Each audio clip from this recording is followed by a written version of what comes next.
Hi friends, welcome back to my channel. ఇవాళ ఒక శుభప్రదమైన రోజు, సుబ్రహ్మణ్య షష్ఠి.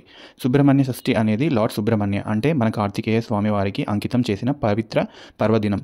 ఈ షష్ఠి రోజున స్వామివారి శక్తి, దయ, ఆశీర్వాదాలు మల్టీఫోల్డ్ అవుతాయని పూర్వకాలం నుంచే నమ్మకం. మార్గశిర మాసంలో వచ్చే ఈ షష్ఠి పాపాలను తొలగించే రోజు, అబ్స్టకిల్స్ క్లియర్ చేసే రోజు మరియు మన జీవితంలో కరేజ్ అండ్ కాన్ఫిడెన్స్ ఇచ్చే రోజు అని చెబుతారు. ఇవాళ చాలామంది నాగదేవతలకు పూజ చేస్తారు. ఎందుకంటే నాగదోషణం, ఫ్యామిలీ ఇష్యూస్ లేదా కాన్ఫ్లిక్ట్స్ ఉంటే ఈ రోజు చేసిన ప్రార్థనలకు ఎక్స్ట్రాడినరీ పవర్ ఉంటుందని నమ్ముతారు. ఈ రోజు ఫాస్టింగ్ కూడా చేస్తారు. ఫాస్టింగ్ అంటే జస్ట్ ఫుడ్ స్కిప్ చేయడం కాదు. It means purifying mind, body and intentions. మన సంకల్పం, మన మనసు, మన భక్తి ఒకే చోట కలుసుకునే రోజు ఇదే. Subrahmanya Swamy is also known as the god of victory, protection and energy. అందుకే ఇవాళ ఓం శరవణ భవ అని జపించడం వల్ల నెగటివ్ ఎనర్జీస్ తొలగిపోతాయని అంటారు.